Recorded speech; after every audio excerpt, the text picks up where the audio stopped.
Robertson. I appreciate your holding this hearing today, and Chairman Bernanke, we appreciate having you with us for your Semiannual Monetary Policy Report to Congress. Senator Shelby is unable to attend today because of a family obligation, but I ask that his statement be made a part of the record, and note that he will be submitting questions for the record. Without objection. Thank you, Mr. Chairman. The U.S. economy continues to experience disappointing job growth and faces significant challenges with the Eurozone debt crisis, the tax cliff, and our broader fiscal crisis, which includes the need to address the impending solvency or insolvency of the entitlement programs. A disappointing 80,000 jobs were added in June, holding unemployment steady at 8.2%.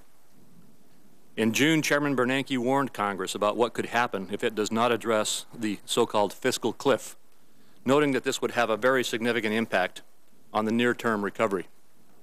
According to CBO, if all of the tax and spending measures under current law were to occur together, the economy would grow at just 0.5% in 2013, compared to a 4.4% expectation absent these measures. Recently, one of the largest private owners of U.S. debt said that we have until 2016 to contain our borrowing before bond investors revolt and drive up interest rates. Others suggest the timetable could be much sooner. The lack of economic growth has caused some to call for further expansion of the Federal Reserve's $2.9 trillion balance sheet through a third round of so-called quantitative easing. However, there are a lot of questions about how effective the first two rounds of quantitative easing have been, what their long-term impacts will be, and how effective an additional round of quantitative easing could be. I'm interested in learning what more can be done with government bond yields that have been so low for so long.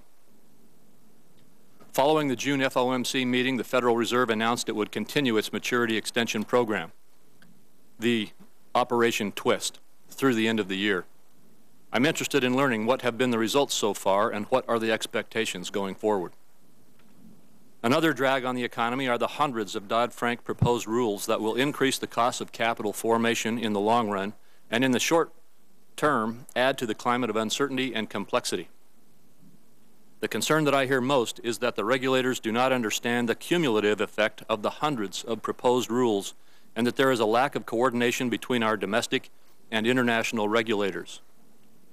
That's why it's so important that the regulators perform meaningful cost-benefit analysis so that we can understand how these rules will affect the economy as a whole, interact with one another, and impact our global competitiveness.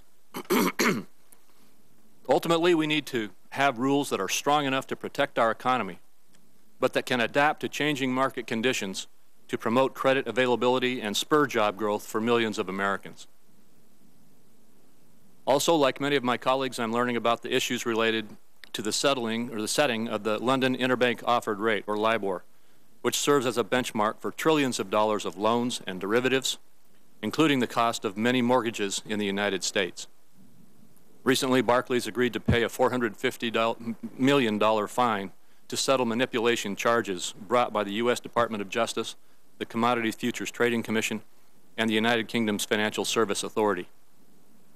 Investigations that banks manipulated the LIBOR process are continuing, and questions are being asked whether international and domestic regulators, including the Federal Reserve, took sufficient action. I look forward to hearing from Chairman Bernanke on all of these issues. And again, Mr. Chairman, welcome you here for your report today. Thank you, Senator Crapo.